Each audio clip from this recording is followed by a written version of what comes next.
Welcome to the Foxhole, ladies and gentlemen. How are y'all doing? Hello!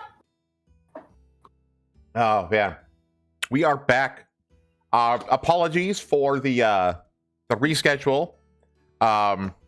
Just this weekend. No worries. Just, Rosa, you had some important family things to do Yeah. yesterday. Yeah. So we just Family stuff. shifted it to today instead of yesterday. No big deal. We'll be back to our... always in the area, so Yeah, family's important. Family is more important than this silly little show that we do. We plan a whole family. Well, actually, we planned to go watch a movie, but then turns out that the movie was every single seat was occupied. There was no seats remaining, even though the movie came out like a month ago. The hell? What movie is it? Avatar. Oh my god! Really? Yep. I don't understand why those movies are popular. I don't understand it. I don't either. I like the first one was a visual spectacle for the time, right? Yeah, it was. That's why everybody went and saw it, because it was like mind blowing, and it wasn't a particularly good story. It wasn't a particularly interesting story. No, it was Pocahontas in space. It was just mind-blowing fucking visuals, right? It was the Matrix. It was the Matrix of the 2000s or whatever. Yeah, exactly. It was like the latest and greatest, example of like the most modern, visual tech, right? Right. And because of that, it was like, wow, that movie was crazy. That movie set the standard for the future and blah, blah, blah, blah, blah. This is the future of movies, right? And then, well, it's like, for some reason, people just attach that to the franchise. Yeah. Like it has like, in a vacuum, it has like good action scenes. Yeah, it does. But like the movie just makes like millions and bajillions of dollars. It's crazy. Every time they release anything with its name on it. It's crazy too, because like everybody goes to see it and yet nobody talks about it. No. It's so strange. Like everybody sees it, but everybody forgets about it. No one talks about it. It's like it's the strangest franchise. I swear to God. Well, I haven't seen it, but I am going to talk about it. And that is that this week I encountered my first instances of porn of the new Avatar chick. Oh, the Dami Mommy Fire Chief lady, she's kind of loopy, Yeah, her. If I'll kill you if you don't fuck me right, kind of girl. Yeah. Cute psycho girl. Yeah. Psycho, alien chick. Very sexy. Very, very sexy. It's basically cat girls, but like if they were aliens, if you really think about it. And really, really tall. There's like a pseudo giantess fetish going on there as well. They're like tall and slender. They're like almost elven in terms of like. Yeah. Space elves. Space cat girl elves. Yeah. It definitely reveals what Cameron's fetishes are. Art said that everybody saw Avatar 2, but nobody can remember anything for such a huge hit franchise. It had zero cultural impact. Yeah, that's kind of like what the Avatar just franchise in a nutshell. Yeah, exactly. Like people go and watch it for the spectacle, but the spectacle wears off the moment you walk out of the theater. The moment the lights come up, Well, like what you've described about like nobody can remember anything is exactly how I feel about Avatar 1. I watched it like 3 times because my stepdad was obsessed with it because he was like you need to understand, like for like a Cuban person especially, it's like, what the fuck? This is the future. This is insane. Yeah. This is like magic. Is this real life? Did they film this in space? Like, I mean, to be fair, in terms of like effects and technology, filmmaking technology and stuff like that, Hollywood does still blow all the other competition out of the water in that regard. So yeah, and so like, but yeah. And so, like, I don't remember anything about that movie. Mm-hmm. Other than the fact that it was cool to look at. Yeah, I vaguely remember the final action scene, like the huge aerial battles and stuff like that. It's like, it's fucking cool, but it's like, it doesn't like it's not lasting. It doesn't stick with you. No. It's very much, it's like the fast food of movies where it's like it's delicious while you're consuming it, but like it kind of leaves you wanting. And it's like going to a museum and looking at a bunch of art and being like, "This is all beautiful," and then leaving. You know? yeah. Well, it's Pocahontas, Brother Doom, so yeah, the message is definitely like the humans are the virus, which was weirdly the position of the Agent Smith in the first Matrix movie, where he describes humans like as being a disease to Morpheus. I haven't seen that. I saw the first Avatar. I didn't see the second or third ones. I don't care. How do you still trust me this much? What? So Yogg is like slipping off of my lap, but he's not freaking out. He's just trusting me to like hold Catch him. And I'm just like, how do you still trust me this much? Well, you're gonna have to like, be the person that Yogg thinks that you are. Like the classic meme about like the way that Japan portrays Americans. I'm gonna do my best. Anyway. Yeah, I haven't seen it. Honestly, there's the only movie that I have any interest in seeing in theaters that's coming out in the future is Project Hail Mary. Oh yeah. Have you heard of this one? No. So it's based off of another like sci-fi book that was written by Andy Weir, who's the guy who wrote The Martian. With Matt Damon as the astronaut who gets trapped on Mars, and he uses all like the problem solving and scientific knowledge and stuff like that to figure out solutions to like survive long enough and how to send messages with this limited all that kind of stuff and actually get rescued. Yeah. So the book was written by that guy, and so they're making a movie based off of this other book called Project Hail Mary. And it stars Ryan Gosling. Okay, so say it's a movie. And when you watch the trailer, obviously I'm not going to show it, for copyright reasons. But I definitely encourage you to watch the trailer because you'll immediately see like, oh, it's like why it's like, okay, yeah, this is a movie that you want to see in theaters. So, but like other than that, I can't think of any movie I have any interest in seeing in theaters. I really can't.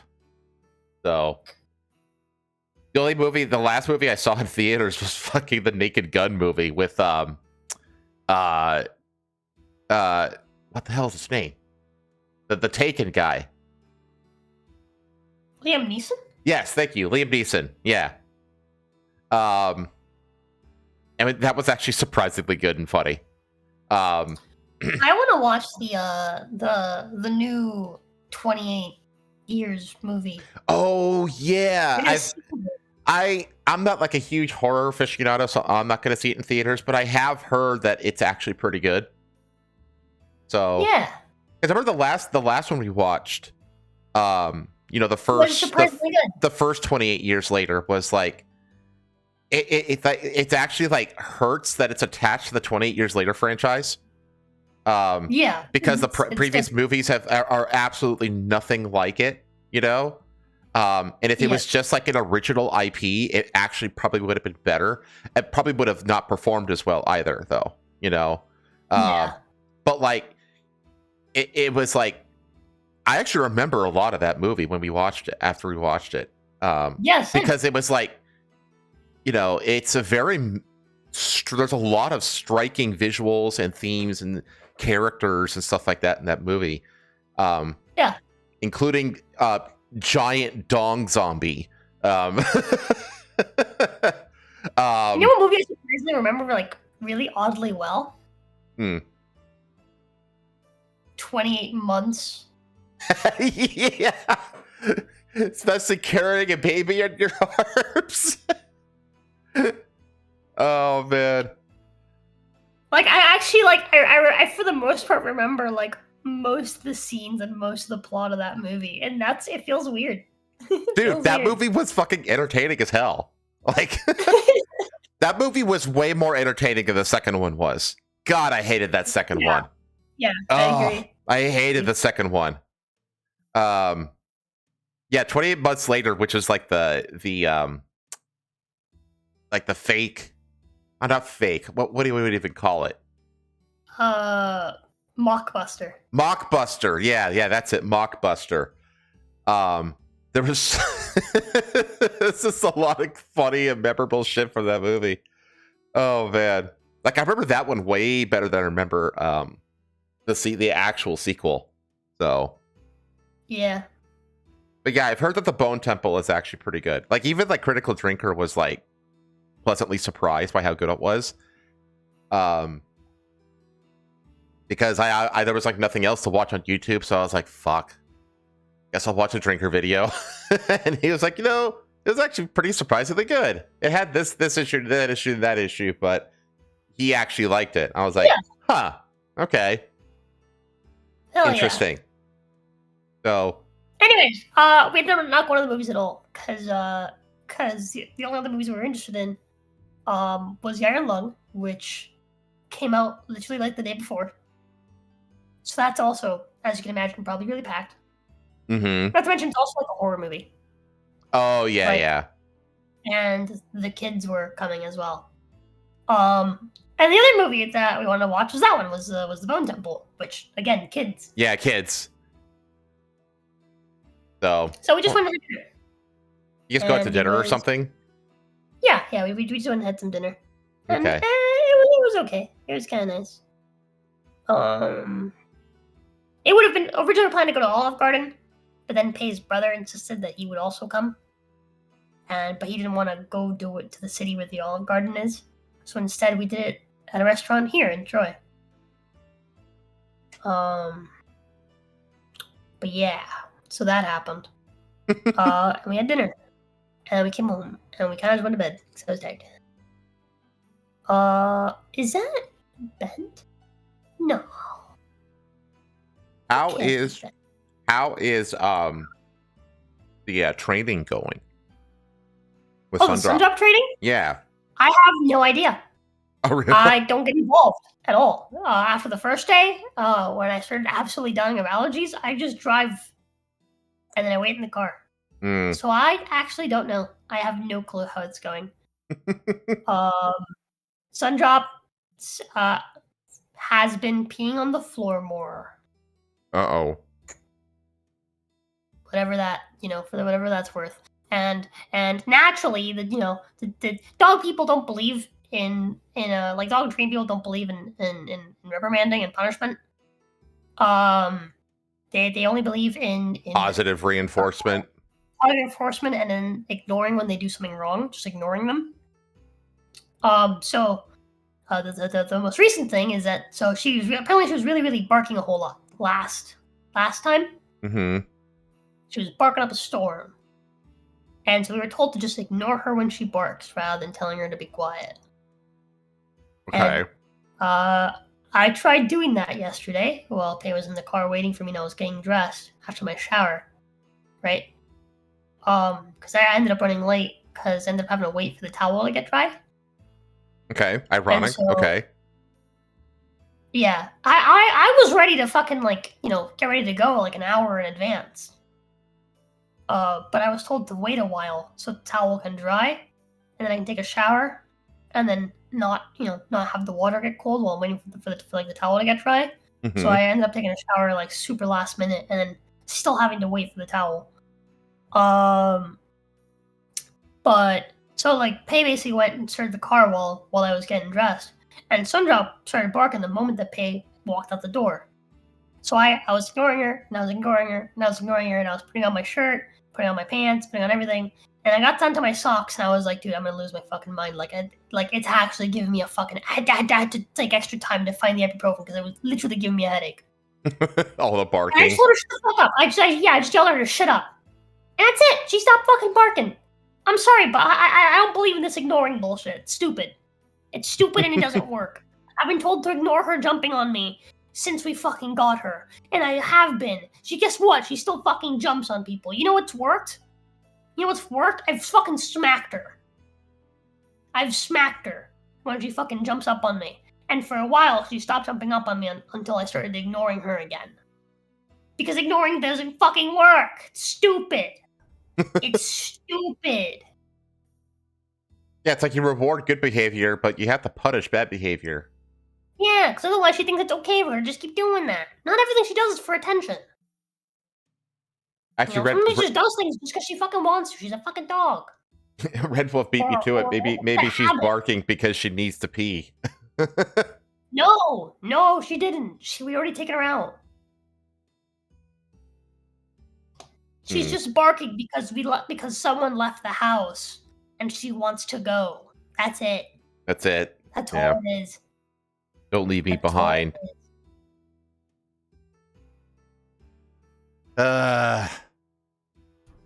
Annoying. Yeah. I believe in beating dogs, chat. Anyways, besides that, I've just been sick. I've just been really sick all week. Sunday, I got my fucking finger bit by this little munchkin. So I choked him out and I threw him outside. There's a whole lot of stuff behind why that happened, right? It's really our fault. We like kind of like overwhelmed him, and so he kind of went crazy, attacked Pei. I went to get him out of her hands. He bit me. That was kind of like the final straw. We didn't care of our nephew, so I couldn't just throw him somewhere in the house, right? So I tossed him out, and then time passed, and he came back. After 3 days, he came back. Something like that, yeah. 3-4 days, yeah. He came back. So, but besides that, I've basically just been in and out of the doctor. I've been also dealing with a sinus infection, so that fucking blows. So I've been doing nothing but consuming antibiotics and just medication. Like all week, literally all week, and just sleeping as best I can because I can't sleep at night. I had a fucking PTSD attack. That was fun. PTSD episode. What the fuck do you call them again? I don't fucking know. I don't know. That was a fun thing. It's just like reminds me of that joke that Dan Avidan made like years and years ago, where he said like, "Yeah, I have so many drugs with me, I'm like a pharmacy, except it hurts, so it's more like a pharmacy." yeah, that's a good way to put it. How has it been my week? I've fallen behind on everything, so sorry. It is what it is. That'll improve going forward. I have insurance now. After all my problems have already occurred. Yay! Yeah, well, it's like knowing you, it's not like you're not going to just stop having problems. So I have one last thing to talk about. Okay. While I was sick and everything sucked, everything would give me a headache. I didn't want to watch just brain rot shit. Because it just made me feel sick, but I also couldn't watch it that would make me think too hard, because that would also make me feel sick. I went back and I watched for myself the Island with Bear Grylls season 2. Which is when he does the men's island versus women's island. Yeah. The one that yeah. Let me when I tell you it's worse than I ever could have imagined, I mean it's worse than I ever could have imagined. Okay? The first thing the women did was split up. Okay? Night one, so the men, right, day one, went all the way across the island to get to the beach, and then they slept on the beach. And they made their fire the next day. And they kept that fire for the remaining 40 days. Mm-hmm. They kept that fire alive until Bear Grylls picked them up from the island. They kept the same fire alive. Okay? The women moved about 100 yards from where they started and set up camp. because they were too scared to continue going, Yeah. and it was turning it dark. But they didn't make a fire until after it got dark. Well, the guys didn't make a fire the first night. Well, it's because they made it to the beach. They just slept on the beach, and they still had supplies to last them for their first full day, pretty much. Yeah. They're basically given like a 1 day of supplies is like what they were given as far as like water and food and stuff like that. But after that, you had to figure it out. So it was like 1 day to kind of this is what you got. Yeah. Right. The guys actually also couldn't it's not they couldn't figure out how to use the fire starter. It just wasn't working. Right. It was like the stick with the twine that you have to spin. Oh, okay. Right? Yeah. Well, they ended up getting one of the guys' glasses, like one of the Tech Bros glasses, and a couple of their other glasses to focus a beam of sunlight to make their fire. Wow. So they actually didn't even use the tools that they were given to make the fire. They kind of made it in their own way. They Archimedes that shit. Wow. Yeah. Was it Archimedes the one who came up with the parabolic death ray? Like the whole the fable of the ancient. I think so. That sounds right. I think it was Archimedes. Maybe somebody in the chat might correct me or confirm that was Archimedes. Anyway. So the women, right, made their fire right away, night 1, okay? And then slept on the floor in the middle of the jungle. Okay? In the night they were attacked by crabs. Guess what they didn't do? Eat them? They didn't eat the crabs. They found yams. Not yams. They found yucca. Yucca, which is it's a tuber. It's like a root vegetable. Okay, like a carrot. Kinda. More like a potato. Okay. So they found that, right? On the on the way. Right? They found some right away. Their island had a lot of that stuff. Right? And they recognized it right away because they're women. They know all about food ingredients. Yeah. So, well, apparently, out of the 14 British women that they found to go on this island, not a single one of them knows how to fucking cook a goddamn tuber.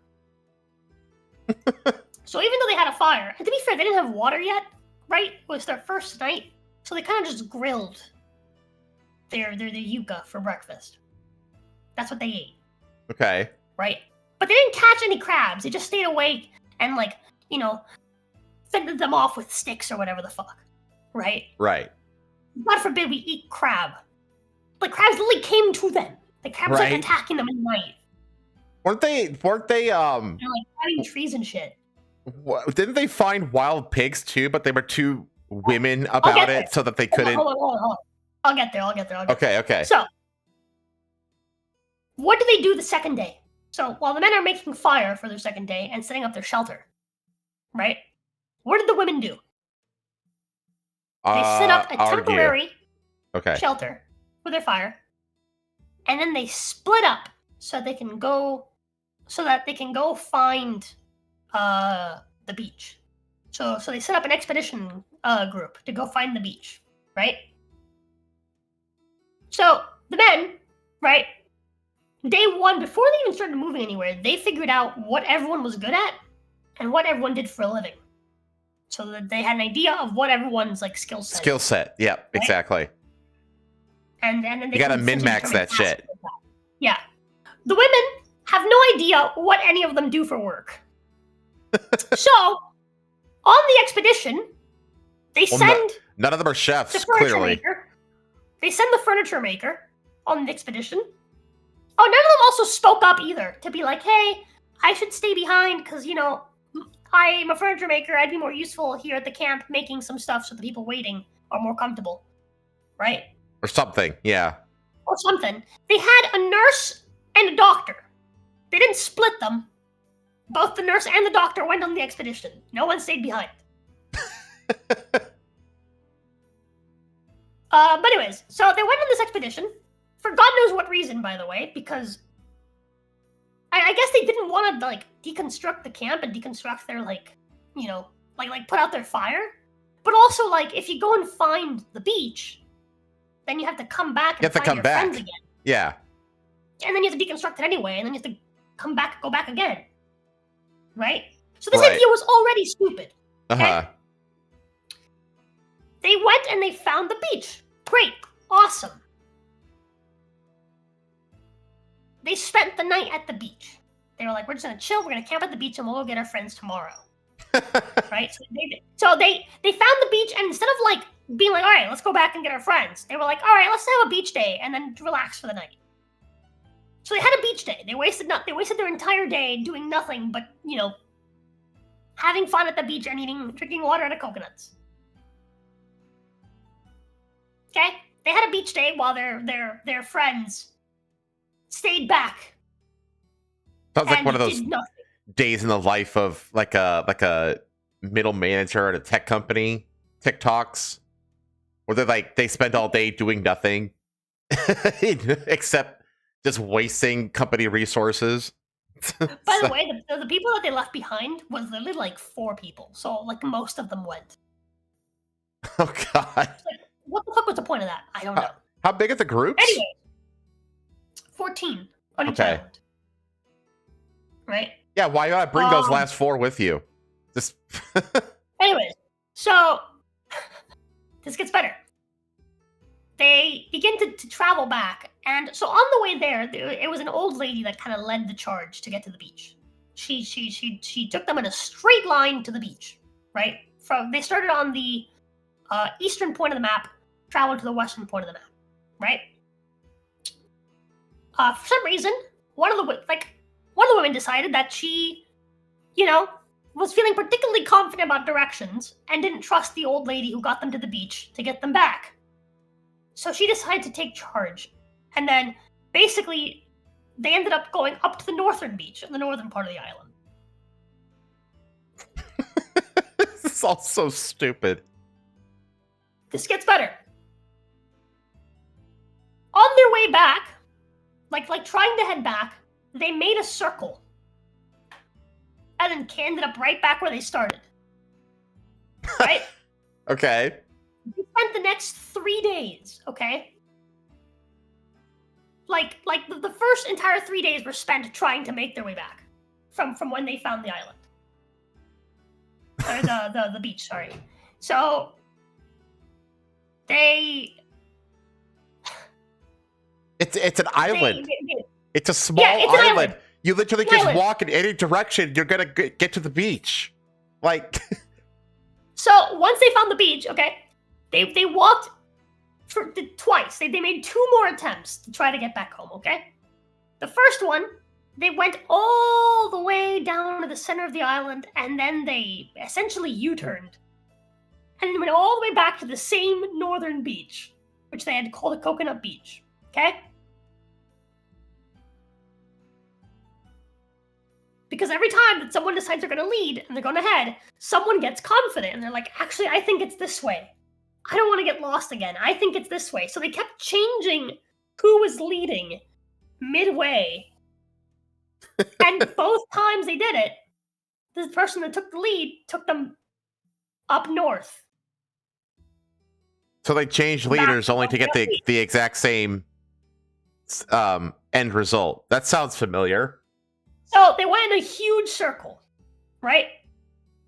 Third day, they somehow went on an even larger circle. So they literally went all the way down south, all the way out like east, back towards where their friends are, and then ended up going further south, back west, and all the way back north, back to Coconut Beach. It's actually impressive that they somehow kept making bigger and bigger circles, leading them back to the exact place they fucking started. So, what's going on with the women that are just waiting? Literally doing nothing but sitting around and waiting. Their fire died. They're hungry, they're thirsty. They're drinking rainwater that landed on top of the tarp that they were using to cover the fire. Okay? One of them got so sick that they had to call emergency services. Because both the doctor and the nurse were both gone with the expedition team. All right. Oh no. And after their like 4th day of basically waiting, they decided they were gonna travel along the coast to try to find the beach themselves, and hopefully find everyone else. So luckily, they traveled up north along the coast, and they found themselves in Coconut Beach, where they found the expedition party. After the expedition party had been literally wandering around trying to find their way back for 3 days. Oh my god. So, Oh man. about a week in, the women have, I think about 5 days in, the women have no water, no food. One of them almost died and had required a crew intervention. Yeah, one of them almost fucking died. It was bad. It was bad. Meanwhile, the men had established, obviously they had their fire from day 1. Well, from day 2 technically. Right? They had made a shelter for their fire, and they were looking into hunting and setting up traps for crocodiles. Nice. So, wrapping up the first week, okay, the women are on Coconut Island. Once they meet, of course, even though they're all starving and super thirsty, they spend the rest of the day having a beach day again. Frolicking. Yeah. Yeah. Frolicking.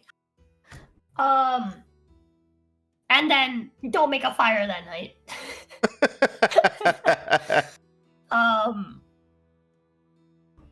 That's why the animals keep attacking you, you retards. Start a fire. God, it's so funny.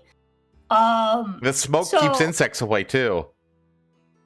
Yeah. So after trying to start a fire, okay, they couldn't get a fire going after their first one.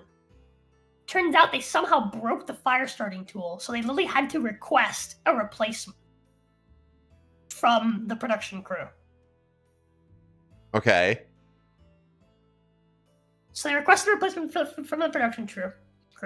They went to the jungle to try to find food, and they found baby pigs. They found baby piglets that were totally friendly, and, you know, baby wild pigs, by the way, along with a supposed mama that they didn't show on camera. Totally not a plant. Baby wild piglets that were friendly and not afraid of humans, and followed them back to their fucking camp. Yeah. Practically tried to throw themselves in the fire when it started raining. Totally not a plant, yeah. But anyways, so the women, after much consideration, decided that this isn't the beach they wanted, because this beach is too small. Oh my And they God. want the big beach they found on the eastern part of the island. So they decided they're going to travel off, and they're going to leave the piggies behind because they don't want to eat them. Fucking jungle hypergamy, chat. Women just can't help themselves but be hypergamous. So they continue to travel, again, to the bigger beach that's full of garbage, by the way.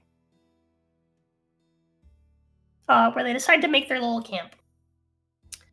And the piglets magically follow them through the dangerous jungle unscathed and find their way there a couple hours later. By the way. By this point, over on the men's island, right? Like, by this point, it's been a week. They've built like Or a it's been a long skyscraper and a strip club It's and a been 9 bar. days. It's been 9 days when they finally start establishing their fucking camp and making shelter for the women, right? It's been 9 days when they finally all found their way to the western shore, right? It's that beach, The trash beach. right? Yeah, trash beach, where they found a bottle of soda among the trash that wasn't expired. Because they were, you know, really thirsty and still weren't producing water. Oh, when they started making water, right, once they got to, like, Trash Beach, one of the women got burned. Oh, They like started boiling water. Wanna know why? Because they decided they were going to boil the water in the jerry cans with the lids sealed shut.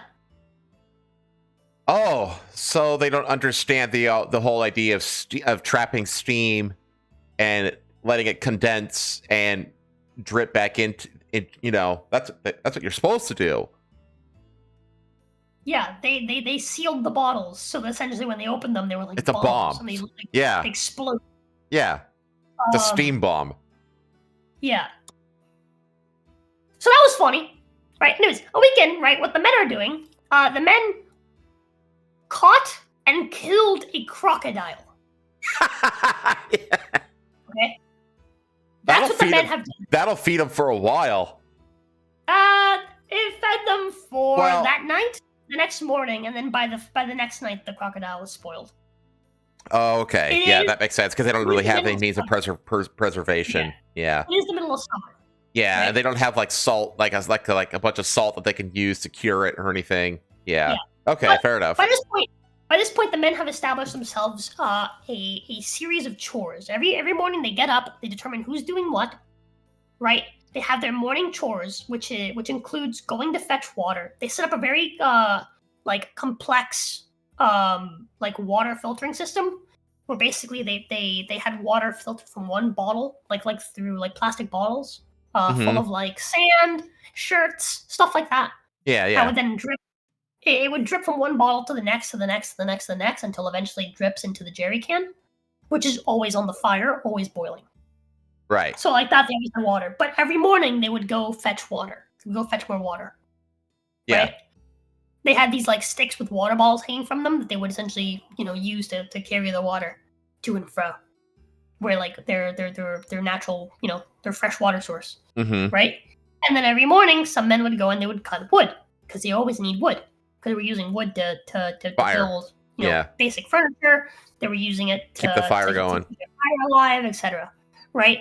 And then they would spend the afternoon trying their best to find food, going to the jungle, trying to find food, see what they catch. They would catch scorpions, snakes, whatever they could, right? They would try to go fishing. Apparently, they started with 8 fishing rods and 8 fishing hooks. Mm-hmm. But most of the men are kind of bad at fishing, and had or just got unlucky and lost hooks and stuff. One of the men was particularly good at fishing, so he kind of became the fisherman. Right. There's also a man who decided to set up the trap for the alligator. Dude's a Chad. Dude's a Chad family man, Chad. Giga provider man. Right. And then eventually one of the guys found some fishing nets. Some old fucked up fishing nets. They fixed them, they repaired them, and they used those as a way to passively try to catch fish to supplement their diet. Right. But they essentially had it figured out. Essentially, fire and water were always sorted. They had their chores of fire and water, and then basically their days were spent making sure they had food. Hunting So parties. that's one thing that's the one thing that's harder to consistently have. Right. And that was essentially the men, for the entire time was basically that. Except they would, struggle here and there, right? Yeah. The men only lost 3 people at the very, very beginning. They lost their builder and their construction foreman because both of them kept arguing about how to build and where to build. And it ended up pissing off the construction foreman off to the point where he didn't want to even do this anymore. So he just quit the show. Because it was reminding him too much of work, so he quit. And then there was a 22-year-old guy who was just a loser. Just a pussy. Oh. So he quit. So those 2 quit together, and then the builder guy, he was a 51-year-old guy, he was a builder. He was just fucking insufferable. And eventually quit anyway, just because things weren't going his way. Okay. And he was cranky from no sleep. He just couldn't sleep the entire time he was there, which I get. It's fair. But yeah, so that was essentially the entire men's cycles. They slowly upgraded their camp. They got tables. One of the men was in charge of cooking, right? Mm-hmm. It's because they were just kind of okay at it, right? At least better than any of the women were. God. And that was pretty much it. They had little roles basically. They had roles, but they would fill within their group, and eventually they made raised beds, and they personalized each of their own beds separately, right? The women, right? Where was I? They had just blown themselves up with a jerry can, right? So the piglets came back. They were really hungry. They couldn't find food, and this is when I found out that they don't know how to cook because the only food they could still find was coconut and yucca. They could go and they could find yucca, right? But they were tired of eating yucca, and the reason why they were tired of eating yucca was because they were still trying to grill the fucking yucca instead of boiling it.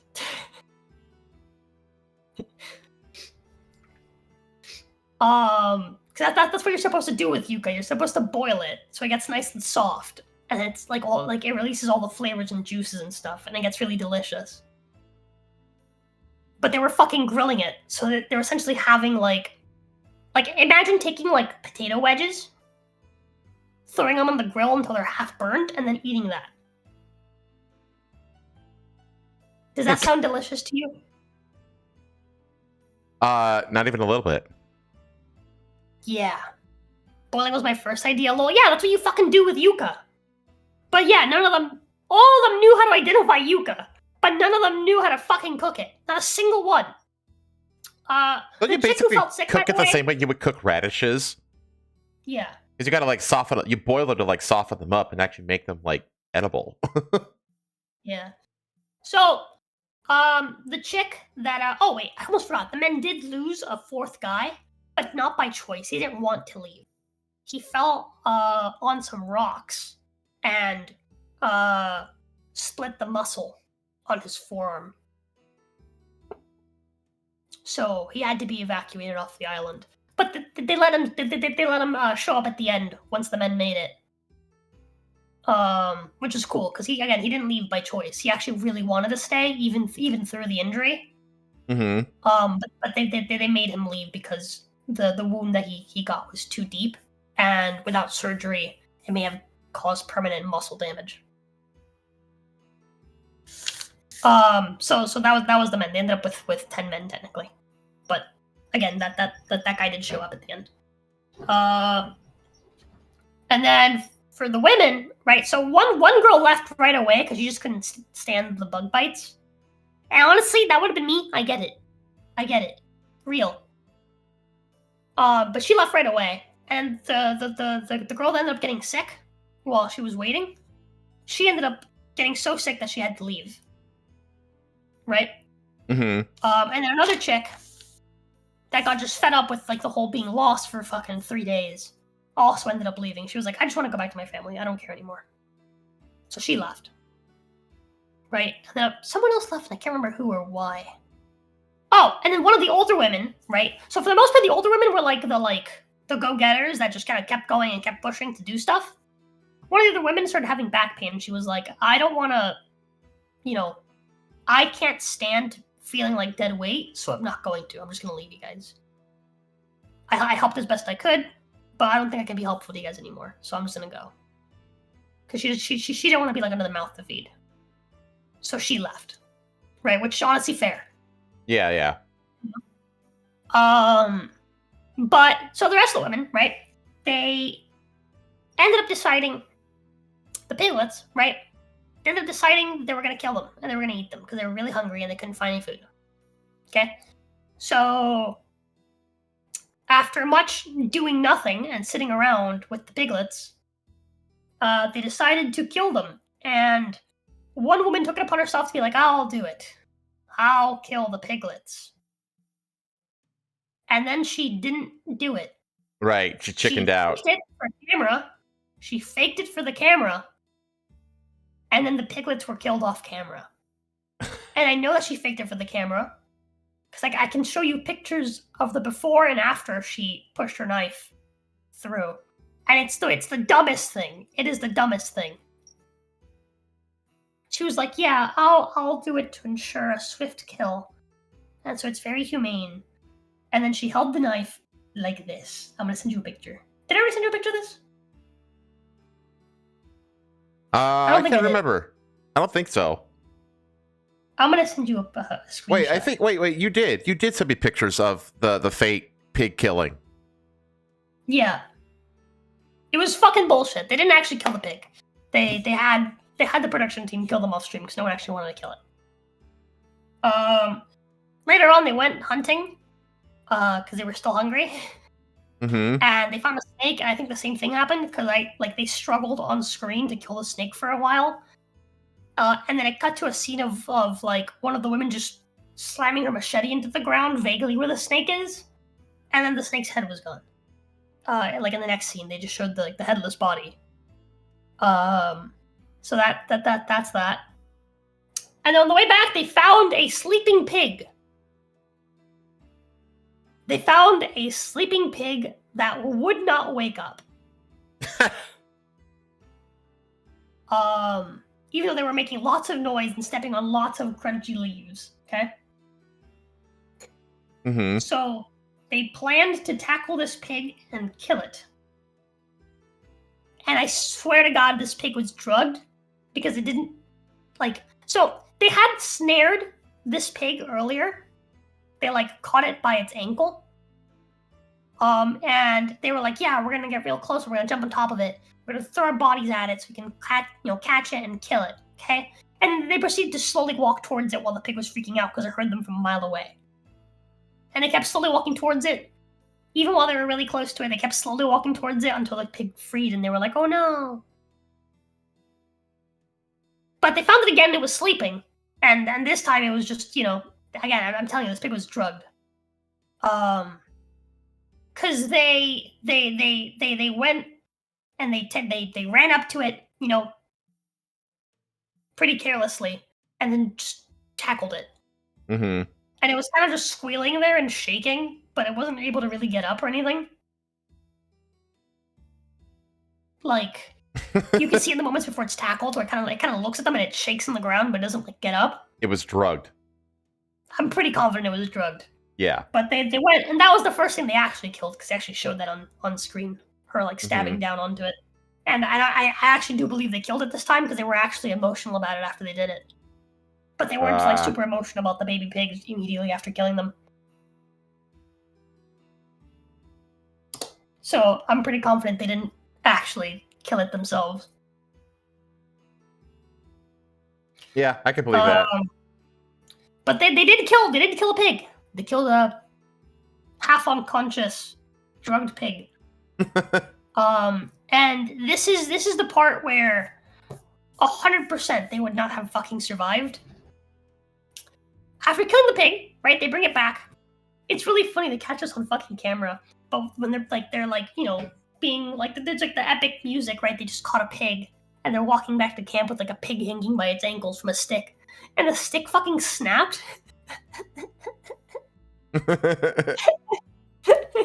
I'm gonna show you. I'm gonna show you the pictures because it's funny. Okay.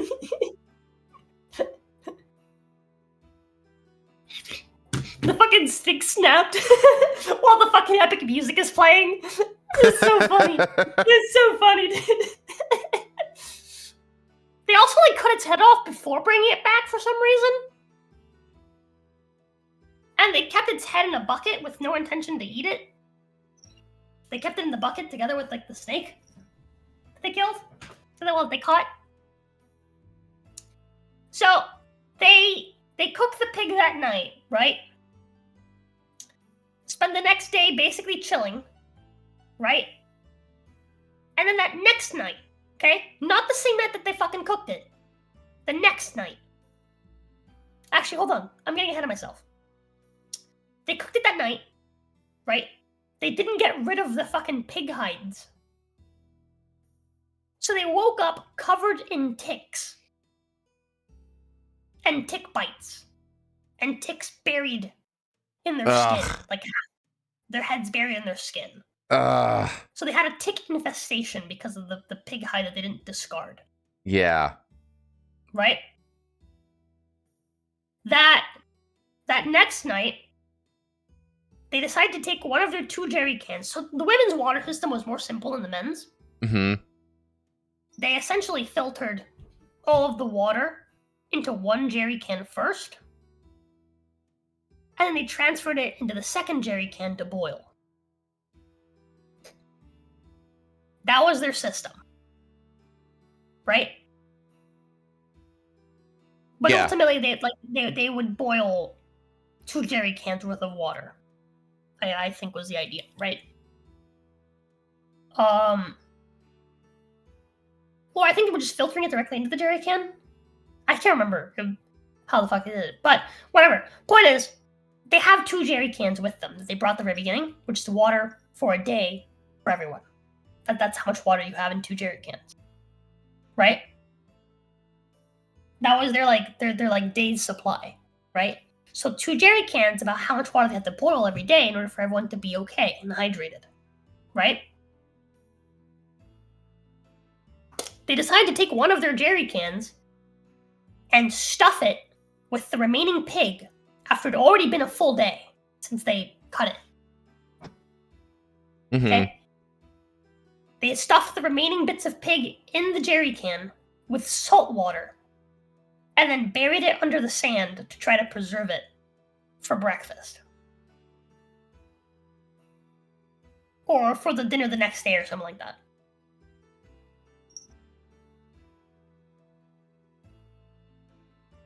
In the middle of summer.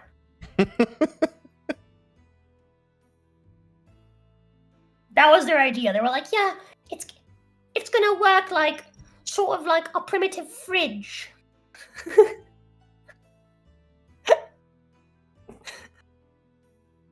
So I think it was for the next morning, right? Because come morning, right? They take it out, they unbury it, and it smells fucking disgusting. Right? It smells absolutely fucking putrid. Right? So they can't cook with it. Obviously. And then also, they for some reason kept the fucking pig's head in the fucking bucket. They never tossed it out. So they had a second wave of ticks. Of tick infestation. Mm-hmm. So, what did the women do with the jerry can that's now full of, pig meat? Oh, God. Rotten pig meat. They threw it away. Mm-hmm. And then they continued to struggle for water for 10 days. Oh, my God. Because now they literally halved their water production capability. Yeah, by throwing away the can. Yeah. Yeah, the second jerry can. So they reached the point where they were literally passing out from dehydration, and they had lost collectively, I think it was like 180 pounds among the 10 remaining women, which is fucking insane. And the doctor among them had them essentially pee in cups. The production team can analyze it and check how healthy their bladder was, and it was so severe that they had to literally be told by a man, by the production team, if you do not get the second jerry can back. No, that's what they said. They said if you do not fix your water intake within the next 36 hours, we're going to pull all of you off the island. And the solution is the second jerry can. Go get it. It's either you go get it or you get pulled off the island. They had to be given express warning and instruction to not die.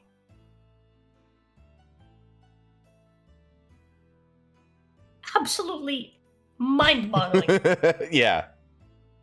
So the oldest lady went to go find the jerry can, and the maggots, I guess, cleaned it out because it didn't smell like pork anymore. Oh, God. At least that's what they said. My guess is that they actually went and replaced the jerry can for them. That's what I think too. Either that or the crew got it and gave it a good cleaning and scrubbing. Yeah. And then put it back in the sand or something. that they got that jerry can back after 10 days, and there was nothing living in it. Because they left it open. They left it open. And just threw it out into a little swamp area. And then after rinsing it with fucking, with fucking salt water, like ocean water, there's no way it didn't fucking reek of something after 10 days. Mm-hmm. There's no way it was just sterilized after 10 days. Yeah, you never get rid of the dead body smell. Yeah, you would. Yeah, there's no way. Metal is particularly good at retaining flavors. Oh yeah. So I'm pretty confident they either replaced the jerry can or just really scrubbed it. They probably just replaced it. They were probably using the same jerry cans themselves, and so they just swapped one out real quick, or swapped one in. Yeah. That's probably all they did. So the women got the jerry can back. They sorted their water again, right? And then they had to sort out food again. And they were really struggling with food. One of the women ended up deciding. So they're now in the last week, okay? And this is when they decided, their very last week is when they decided that maybe, just maybe, they're not functional by just having a quote-unquote democracy where they all vote on what they're going to do. And as far as what they're doing, they kind of do whatever they want every day. Right. They realized some people were working harder than others, and it wasn't fair. So they decided to set up a leadership system and essentially vote for two people to be the leader. And so with a leader established, finally their last week, they actually got to fixing the nets that they found. They had found nets way earlier that they weren't using to fish. They decided to fix them and lay them out. And I don't understand how this works, but they didn't actually lay them out in the water like the men did. They laid them out on the shore. And somehow they were catching sharks and stingrays and all sorts of shit.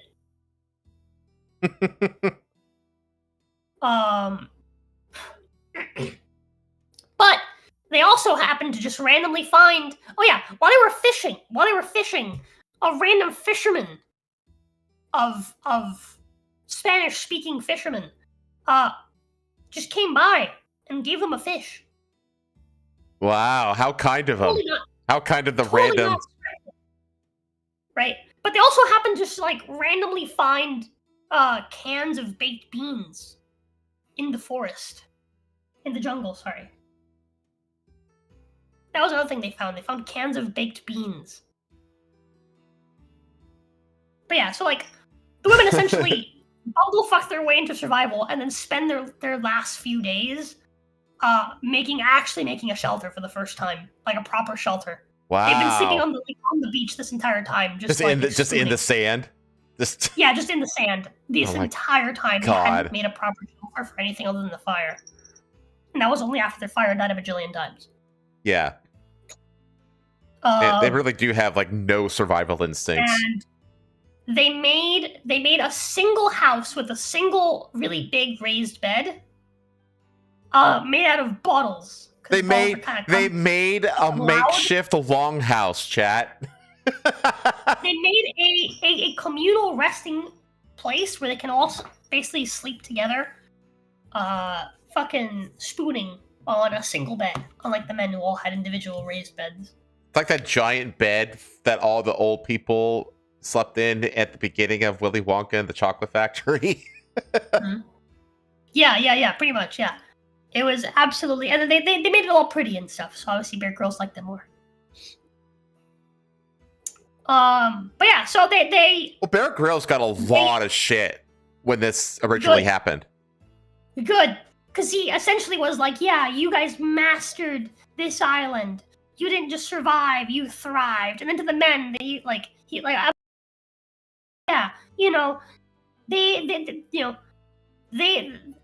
on their themselves survivors. Meanwhile, the men literally had it figured out. They had a system for everything. They had everything in place. They blew out their fire with Bear Grylls present. Their first fire. Do you know how much effort it takes to keep a fire alive for fucking like 41 days. You have to like be. You have to like. days? You have to have like people just maintaining it like all the time. Yeah. They kept the one fire alive the whole time. They never had to use the fire starter. They like made a bonfire. They played games like on the beach their last day. That's what they did. And they made a flag for their camp using the crocodile skull. Mm-hmm. Which I think is pretty epic. But yeah, the one time 2 people got lost because they were doing like a little mini like expedition to try to find something. They got back that same night, despite the fact that it was storming.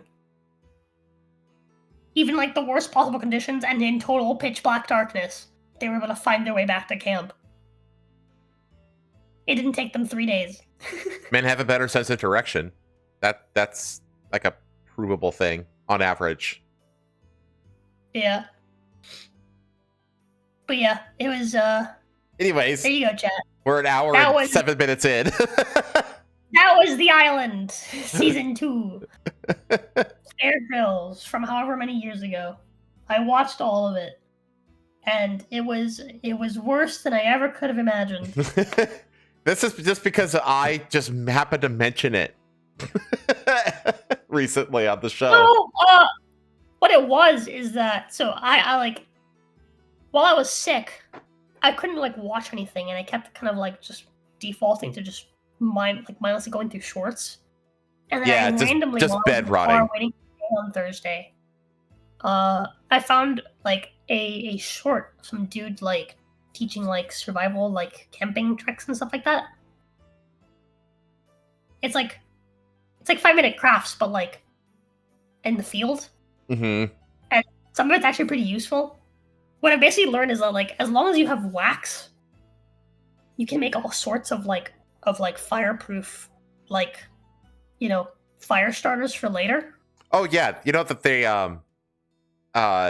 back in the seafaring days. I don't know what they do now, but they used to put wax on the lines because it would both protect it from the salty seawater. Because salty seawater just destroys everything. As well as it was like a fire retardant. So yeah, they use beeswax. But yeah, I thought it was super, super neat. And then that got me thinking. I was like, I should watch that. I have time right now, so I started watching it while I was waiting for pay. Started watching the first episode, and that's how I got hooked.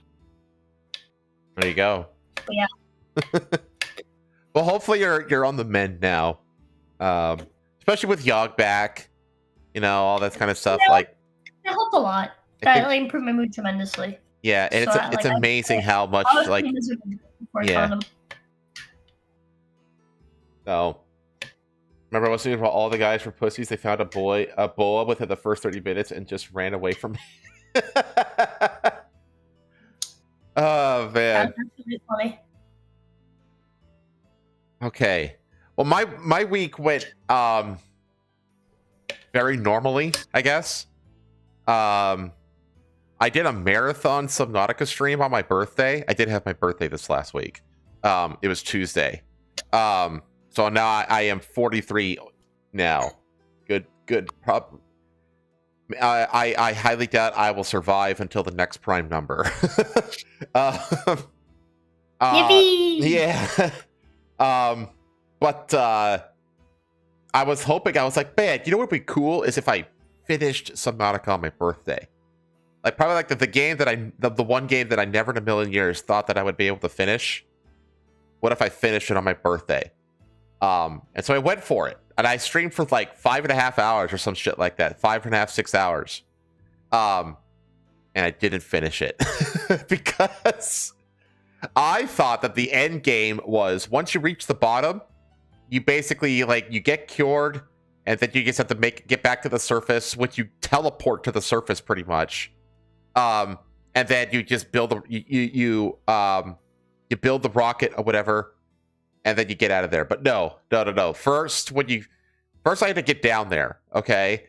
First what I had to do is I actually had to go exploring in some of the alien bases. So I spent some time exploring alien bases, getting a fuck ton of lore figured out and scanned, stuff like that. And I had to find the blue tablet as well, because the blue tablet, you have to have blue tablets to get through the last base. You need 2 of them. You need 2 total. I made like 3 of them. And so I had to first explore some alien bases, which that's what I really learned, just how fucking janky the grapple arm is with the prawn suit. Oh my god, what a finicky fucking thing that is. It's a pain in the ass, that thing. But yeah, so I did that, and then I finally got down and got down to the very bottom part, right? And I, turned on silent running, got by the sea monster that kind of creepily would clip into the giant alien base at the bottom of the ocean a couple times. So sometimes I could be like walking through the base and I'd see like the giant fucking sea dragon tentacles or whatever, just like poking through the base. It's out of the wall. It's like, yeah, that was alarming. I did kill one of the other juvenile ghost leviathans because it was in my way. And so I get down there and I meet the Sea Empress. Okay. He was like a sea dragon, but a bit larger, but it's docile. And it says, you gotta like basically get my kids to hatch. So it's like, okay, what I gotta do to that? Well, it's like, you gotta do a fetch quest. You gotta go get these enzymes. And there's like these portals in the base. There's like 4 of these portals and like that take you to a different biome of the ocean. And get a specific enzyme from each of those biomes. So it's like, okay, I gotta spend fucking 20 minutes or whatever doing this shit. It's like, okay, so I do that. I get back. I release the kiddos, and then the Empress dies the moment you hatch the kids, because it turns out that the Empress was basically like holding on to life for like thousands of years, until someone came along that could actually like move around. Because she's like trapped in this containment area. And so like, and you get down there, and the moment that you hatch her kids, she can finally die, basically. So the kids hatch, and then she like blows the sand off of one of these portals, and then you have to put the thing in to open the portal so that the kids can escape the containment, essentially. And once that happens, she's like, okay, the kids will basically, they spread like these condensed enzymes that cures the disease that's running rampant across the planet. And so she's like, okay, the planet is going to be safe now because my kids will spread that enzyme and cure the planet, basically. And so she could finally die. And so the Sea Empress dies the moment like the kids are hatched. So she's stuck around suffering, alone in her pen for like however long, waiting for something. Hey. Yeah. To fucking Chad Sea Monster Mom. Sea Momster. There. I was gonna say that. I had to cough. I couldn't get it out. Oh man. And so the phenomenal thing, I have to say, the phenomenal thing is that once you're cured, the warpers ignore you.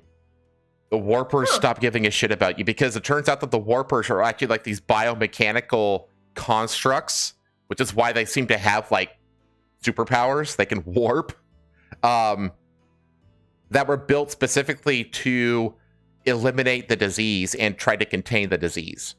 But that they're but they don't really, the disease spreads too fast, basically. So they're just kind of like, they exist in futility to stop the spread of the disease, basically. And it turns out that they escaped, like they were created by the alien race that was there on the planet. They escaped containment as well. There's this whole thing about it. But once you get cured, they ignore you.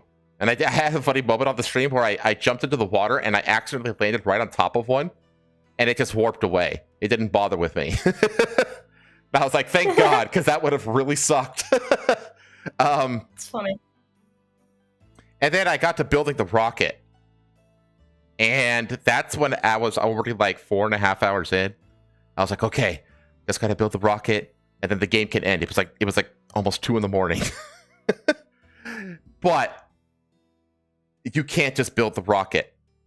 First, you have to build the platform from which the rocket launches. Then you have to build the crane, like the construction crane, on top of the platform. And then you have to build each part of the rocket one part at a time. And I finished building the crane, and when I look at the ingredients that I needed to have to build the first part of the rocket, it would have required me, because I abandoned my submarine and my prawn suit way back down in the lowest part at the alien base on the other side of a roaming sea monster. They're just abandoned down there, basically. I would have to literally go all the way back through the portal, and then get back through the temple, get in the prawn suit, take the prawn suit outside, load it into the sub, and then get away from the sea monster who's going to be prowling around the area the whole time I'm doing this, and then go all the way back up and gathering resources along the way, because it requires like all these like deep, the lava zone fucking resources. And I was like, I don't have time, chat. This is going to take me another hour or two to gather all the fucking ingredients I need to make this damn rocket and get off this planet. And I have work in the morning, and it's 2 a.m. and I can't do this. I have to stop. It sucked. It sucked so much that I couldn't finish it on my birthday. But we're definitely going to finish it on Tuesday, this upcoming Tuesday. Because all we have left to do is build the damn rocket. That's all that's left to do. I guess I could go around finding all the rest of the cuttlefish, but I don't care too much about that, honestly. So I just want to beat the game that the one game that I never thought I'd actually be able to beat. That's all I want to do. And we're going to on Tuesday. And then I will enter the very, very, very tiny pantheon of thalassophobic streamers and VTubers who have actually managed to beat Subnautica. So there you go. That's what's going on with Subnautica. Other than that, nothing. Yeah. Other than that, I started playing GTA San Andreas on Fridays, and then which is fun. It's just fun. It's just classic PS2, era shenanigans. And then I'm backseating a Red Dead Redemption 2 playthrough with Pei. First stream did not go so well. Lots of interruptions and technical difficulties. Kind of made it a bad stream, but we're gonna try again next Friday. I told her to take off the VTuber model because it's probably just sucking up too much VRAM. Yep. And I didn't realize she was using the VTuber model. Yeah, and I also told her to start OBS as an administrator so it doesn't do the stupid memory leaking thing that it does. And hopefully that should be enough to fix the issue. Hopefully.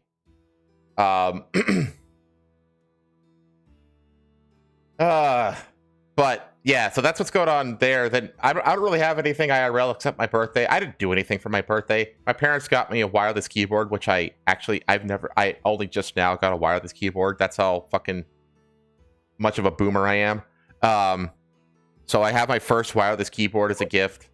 And then they bought me pizza and brownies, regular brownies, not $70 brownies.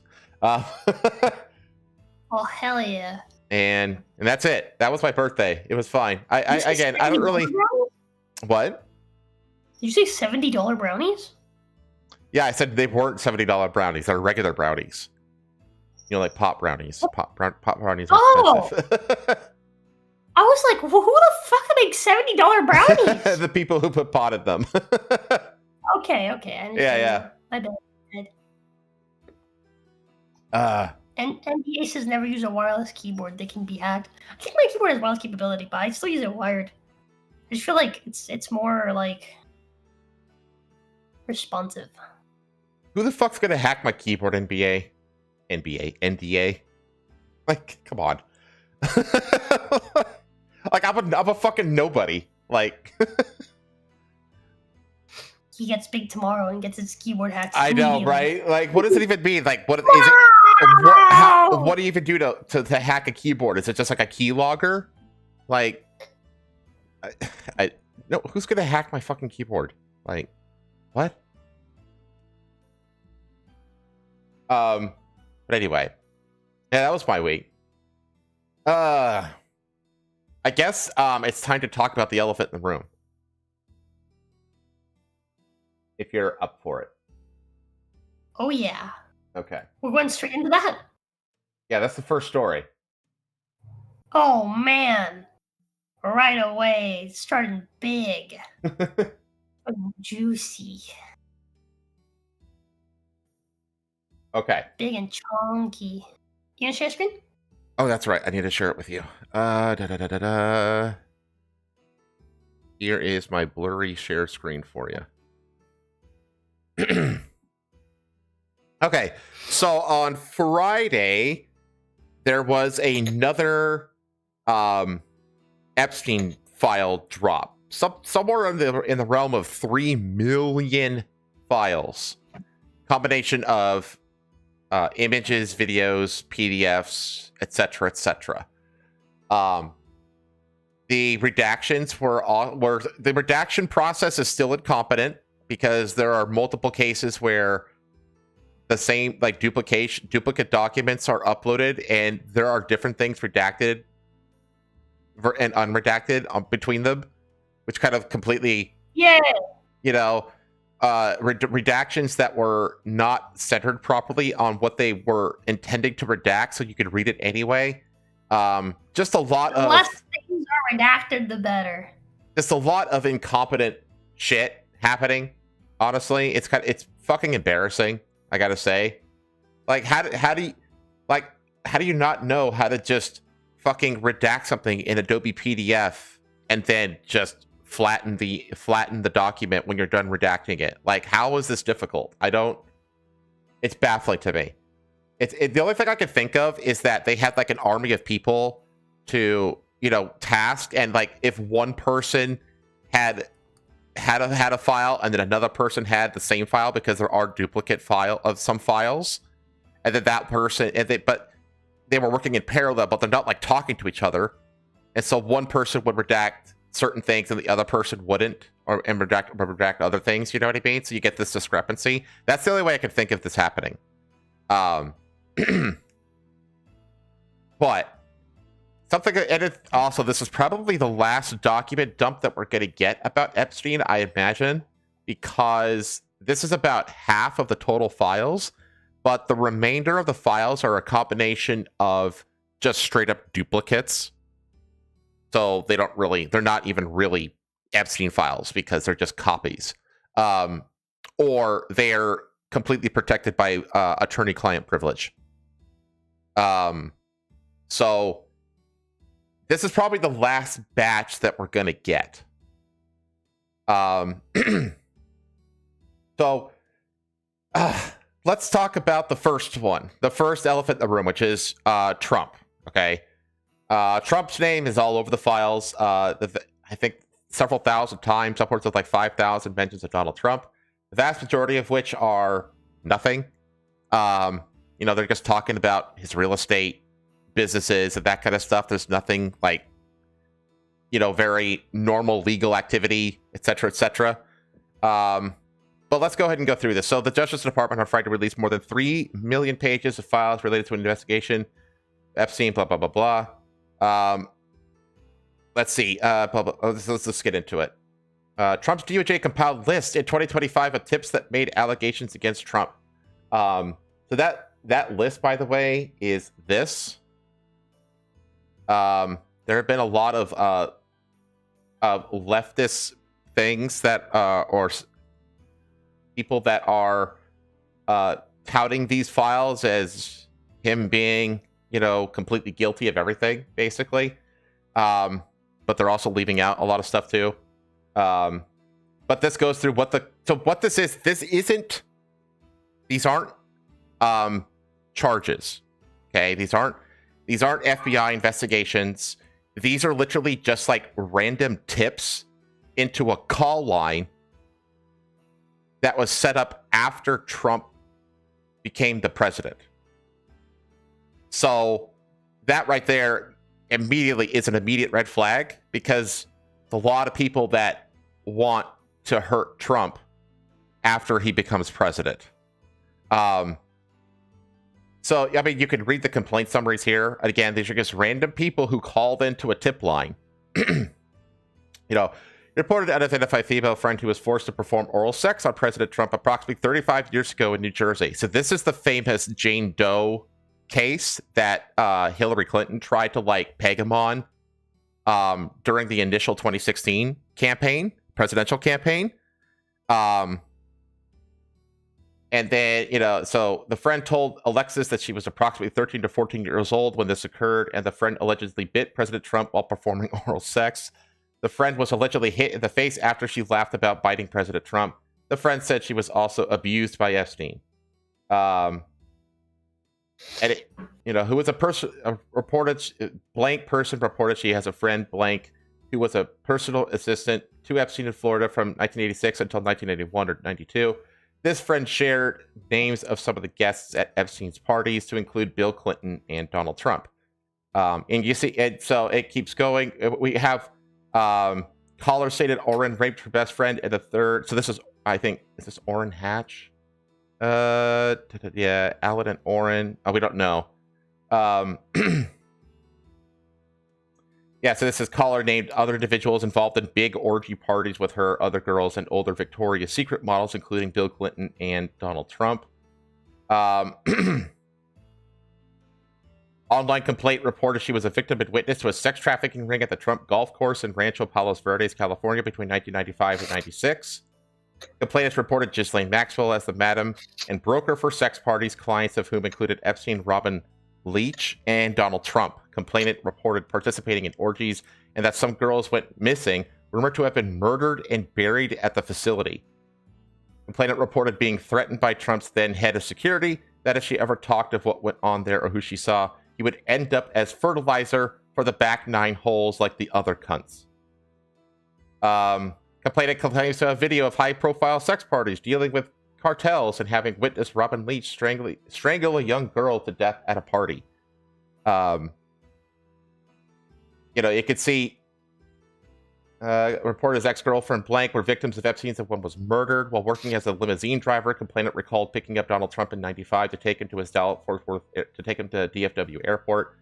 During that ride, complainant recalled some of the things Trump spoke about on his cell phone were very concerning and described being a few seconds from pulling the limousine over on the median and within a few seconds of pulling him out of the car and hurting him due to some of the things he was saying. This also was brought up during the 2016 campaign. Complainant noted Trump repeatedly stated the name Jeffrey while on the phone. One of complainant's ex-girlfriend blank told complainant Trump raped her, as did Epstein. Caller is talking about crimes committed against her. She claims to be a prisoner. She references Lisa Marie Presley, the British royal family, President Trump, and Jeffrey Epstein. That first one sounded very the one in the limousine ride one? Yeah. It sounded what? It sounded very, and then everyone clapped. Like, I was gonna, beat him up, but I didn't. Yeah, exactly. It's just like, I kept hearing him say the name Jeffrey, it's just stuff like that. But you can, it keeps, let me see. Caller reported, I'm going to skip down here. In 1987, a friend was out drinking and ended up at Trump Plaza. Victim 1 saw Donald Trump and wanted to meet him. An unknown man approached her and offered to introduce her to Trump. The unknown man gave Victim 1 a drink, and Victim 1 woke up naked and sore with $300 on the bed. Victim 1 didn't remember how she got to the room. She remembered seeing a flash, quote-unquote, of Trump's face. Victim 1 called the caller and told her she thought she had been raped. So this is not even... So this is like a drunk girl telling one of her friends what happened, and the friend calls into the FBI tip line. That's another thing. Like, most of these tips are like, my friend said. Yeah, exactly. They're very secondhand. Victim 1 also started dating a lawyer, identifiers unknown, who was married. Victim 1 had a fight My with her friends lawyer's know them boyfriend. too. Yeah, my friend. I remember all of them by heart. And here's the thing: like this came that like Midas Touch, which is a leftist, anti-Trump, anti-Republican outlet. One of the things, remember the golf course one? How like he brought people to the Palo Verde golf course or whatever. Problem with that right here. Is that a congresswoman sharing these? Huh? As if they were facts? Well, Go this up? is. No, go up. Oh, this, yeah. Of course. Oh, yeah. You have to remember that these are literally these are random people calling into a tip line, talking about how their friend was a victim of Donald Trump and other people. And now there are leftist people in Congress who are just running away with this. This is completely true. This is all a fact. This is all real. These are the same exact fucking people who completely dismissed Nick Shirley's reporting on the Minnesota fraud. Someone who took a camera and literally went to the places himself and filmed the shady businesses and showed all the paperwork and all the evidence and all the bullshit. You know what I mean? And they were like, no, he's not credible. But these randos calling into a tip line about their political opponent, they're completely credible. I guess Nick Shirley should have waited like 30 years and called into a tip line and not provided any video. I guess that's what he should have done for leftists to find the Minnesota fraud scheme credible. I guess. Yeah, I mean, these people are retards. Okay. Yeah. About the golf course one, it says, so a 16-year-old claims that they were a victim in witness trafficking at Trump's California golf course from 1995 to 96. The problem is that he didn't own that golf course until 2002, and it didn't even open until 2006. And then also the one with the infamous Jane Doe, the Jane Doe thing. So I dug up this story. This is back from 2016. So this is right here. Like, this is right after 7th of November 2016. That's 5 days after he wins the election against Hillary Clinton. Okay. Yeah. And he says, troubled woman with a history of drug use who claimed that she was assaulted by Donald Trump at a Jeffrey Epstein sex party at age 13 made it all up. And it wasn't because she was intimidated or anything like that. She admitted that she just completely made it up. So, yeah. Even lying about sexual abuse? And then if I... Really? That would never happen. You have to believe women, chat. Believe women. I love quoting that Bill Burr joke and knowing that Bill Burr doesn't believe in that joke anymore. Oh, Bill Burr has completely fallen off, man. He never should have married that. He never should have married that black lady. That black lady destroyed him. But you can see here. I love quoting his old jokes from when he was still based, fully knowing that he would hate to hear them today. But you notice here that what the left is showing you is just the first two columns, which is the complaint summary and the notable names. What it's not showing is the second two columns. The second two columns is what the follow-up was. Results match name and date of birth for criminal history in South Carolina, date of arrest. So this is the person making the accusation. No criminal history, no criminal history. There's also a follow-up. Maybe it's... Yeah, so it's like there was a follow-up, and this is also being shared. Like what they did, that callbacks and all that kind of stuff. I don't know why I don't. Yeah. I should have them here. I don't know why I don't. But basically, the FBI tried to follow up. Half of them were like, didn't even bother picking up the phone when we called back to question them further. Try to actually pursue the complaint. But like half of them didn't even bother talking to them again. Okay. The other half basically had answers like this. Complainant was spoken to and deemed not credible. Additional research showed 3 separate incidents involving police, which requested in mandatory psychiatric evaluation. So this is in regards to this story. And you see this pattern throughout, basically. Essentially what happened is a bunch of people... tried to. Like real quickly, sorry to interject, but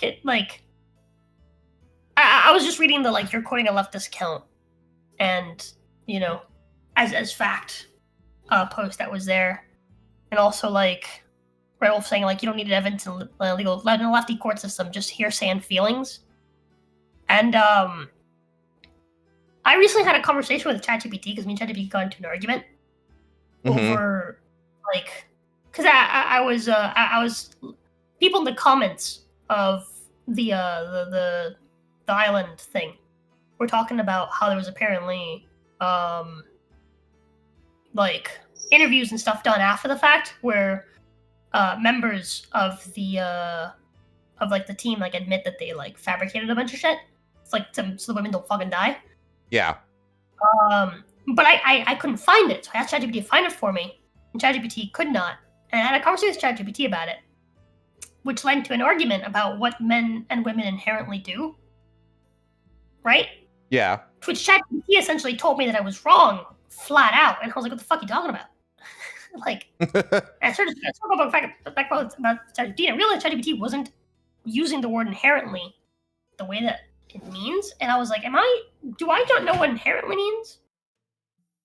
And then ChatGPT gave me the definition of inherently, and I was like, well, if you mean inherently by its actual definition, then you're right. But if you mean inherently how it's used commonly in modern arguments, then you're wrong. And I was like, okay, so why did you you're just assuming I'm using a made-up definition instead of the actual definition. Got it. Yeah, exactly. Yeah, so I told ChatGPT, I was like, okay, never assume that I don't know what the word I'm using means, unless it's really fucking obvious that I don't, in which case point it out. Don't just tell me I'm wrong. Right? And then number two, I asked, so I then ended up leading to a conversation where I asked ChatGPT about what age ChatGPT estimates most of its users are, and then what age it thinks I am. And then that led to an interesting answer from ChatGPT, where ChatGPT explained how it believes that I must be somewhere in my late 30s to early 40s. And it would estimate that I am, if I had to give me an exact number, it would estimate that I am 42. Because the way that I argue is very facts-driven, and gives the impression that I learned how to argue before the quote-unquote current, what was it he said? It was the current...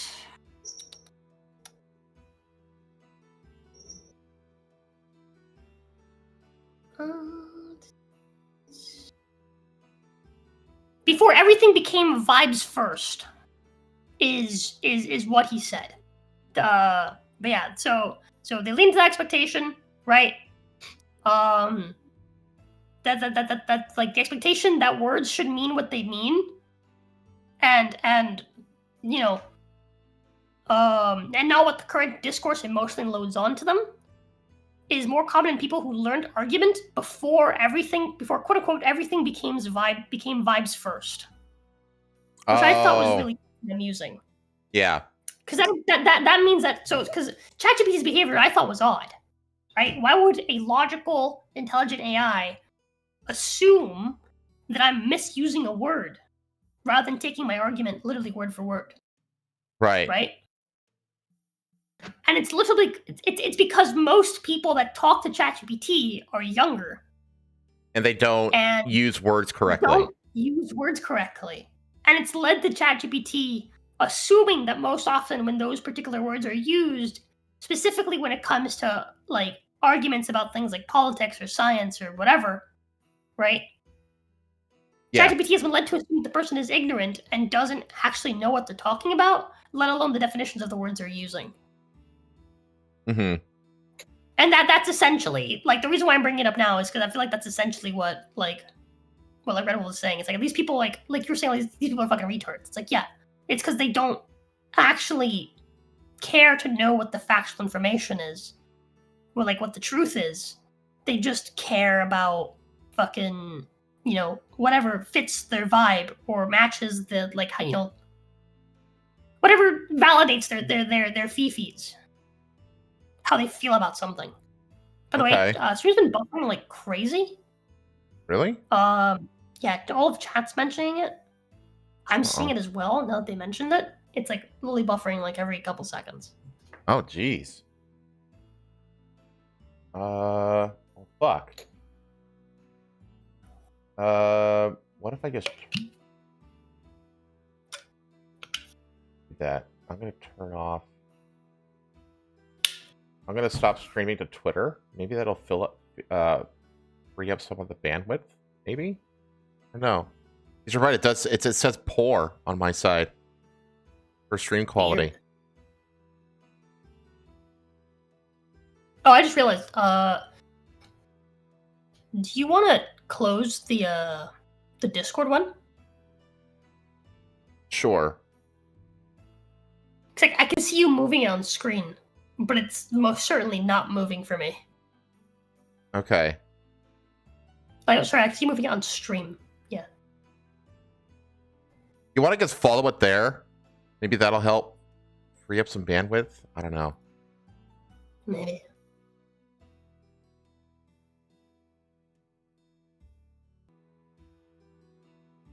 RIP. Oh, reconnected. It reconnected. Okay, it has my download is 830 Mbps and my upload is 21.5. Yeah, your upload is the problem.